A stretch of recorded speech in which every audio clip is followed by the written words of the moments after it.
Cytokinesis. बेटा cytokinesis का मतलब है डिवीजन ऑफ सेल्स साइटोप्लाज्म। बेटा सबसे पहले हम प्लांट सेल का एग्जांपल देते हैं। क्या देता है? प्लांट सेल का एग्जांपल लेते हैं। प्लांट सेल में सबसे आउटर मोस्ट सेल को हम क्या बोलते हैं? Cell wall. सेल वॉल के ऊपर एक कवरिंग होती है, उस कवरिंग को बोलते हैं मिडल लैमेला। ठीक है, एक नया टर्म है ये, अब फिर पढ़ने को मिल रहा है, पहले नहीं था। तो क्या है? Middle lamella.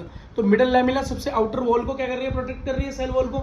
अब उस सेल वॉल के नीचे क्या होती है? न्यूक्लियर मेम्ब्रेन, वो सॉरी प्लाज्मा मेम्ब्रेन होती है, प्लाज्मा झिल्ली होती है ना। अब देखो बेटा, अब यहाँ पर जब मेरा लास्ट क्या हुआ था? टीलोफेज। टीलोफेज में मेरा न्यूक्लियस क्या हो गया था? 2 न्यूक्लियस तैयार हो गए थे। अब साइटोकाइनेसिस होनी थी। तो बेटा साइटोकाइनेसिस इतनी आसान नहीं होती, क्योंकि सेल वॉल क्या है? बहुत रिजिड स्ट्रक्चर है, बहुत ही रिजिड है, बहुत ही मजबूत स्ट्रक्चर है, ऐसी अलग नहीं हो सकता। तो बेटा उसके अंदर क्या करेंगे? उसके लिए ये जो मिडल लैमेला है, ये पता क्या करती है? ये मिडल लैमेला ही इस काम को परफॉर्म करती है, लेकिन इसको किसी की जरूरत पड़ती है। जिस चीज की इसे जरूरत पड़ती है इस सेल को डिवाइड करने में, इस सेल का काइनेसिस करवाने में, इस साइटोप्लाज्म का काइनेसिस करवाने में, वो होते हैं बेटा ट्यूबुलिन प्रोटीन।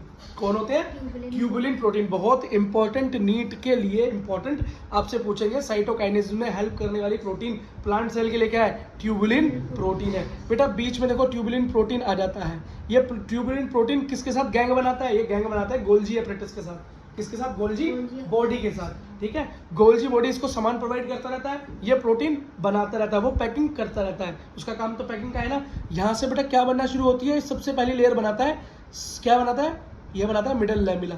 सबसे पहले मिडल लैमेला बनाता है और सीधा मिडल लैमेला से जोड़ देता है। ठीक, कौन बनाता है? ट्यूबुलर प्रोटीन, बीचों बीच से। फिर सेकंड लेयर बनाता है, क्या बनाता है? न्यूक्लियर, सॉरी सेकंड बनाता है ये प्लाज्मा मेम्ब्रेन। फिर थर्ड नई लेयर बनाता है ये सेल वॉल, मतलब जो लेयर बाहर है वही लेयर यहाँ अंदर बनाने लगता है। और लास्ट लेयर बनाता है न्यूक्लियर मेम्ब्रेन, और जो कि कंटिन्यूस होती है इस तरीके से ऊपर की तरफ। ठीक है, ये देखो बन गई। और खुद देखो, अब इधर बेटा एक न्यूक्लियस अलग, यहाँ एक न्यूक्लियस अलग, इसका साइटोप्लाज्म अलग, इसका साइटोप्लाज्म अलग, और धीरे धीरे ये सारी चीजें आपस में मिल जाती हैं और ये दोनों सेल हटाक से अलग हो जाती हैं। और देखो इस सेल के पास भी क्या बन गया अपना? मिडल लैमेला ऐसे, सेल वॉल ऐसे, प्लाज्मा मेम्ब्रेन ऐसे, और न्यूक्लियर मेम्ब्रेन भी हो गई, बात खत्म, ऐसी नीचे। तो ये होता है बेटा तरीका, समझ गए? ट्यूबुलिन प्रोटीन गोल्जी बॉडीज के साथ क्या फॉर्म करते हैं? Middle lamella, cell wall, plasma membrane, और इसी को बोलते हैं सेल प्लेट।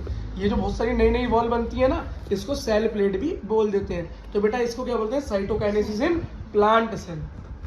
एनिमल सेल में इतनी दिक्कत नहीं है, क्यों? या एनिमल सेल में इतनी सारी वॉल्स ही नहीं है, वहां पर तो सीधी प्लाज्मा मेम्ब्रेन है ना, सेल मेम्ब्रेन प्लाज्मा मेम्ब्रेन ही है, 2 न्यूक्लियस है। तो बेटा यहाँ पे भी एक प्रोटीन है जो कि हेल्प करती है। यहाँ पर कौन सी प्रोटीन है? यहाँ पर है बेटा जो प्रोटीन, वो है एक्टिन प्रोटीन। क्या?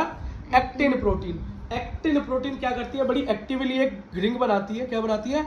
एक रिंग बनाती है सेल के बीचों बीच, दोनों न्यूक्लियस के बीचों बीच। और अब इस रिंग से क्या करती है? रिंग जोड़ के ये अंदर की तरफ क्या होने लगती है? रिड्यूस होने लगती है, जुड़ने लगती है। और ये क्या होता है बेटा? ऐसे से रिड्यूस होकर 2 अलग सेल में डिवाइड हो जाता है।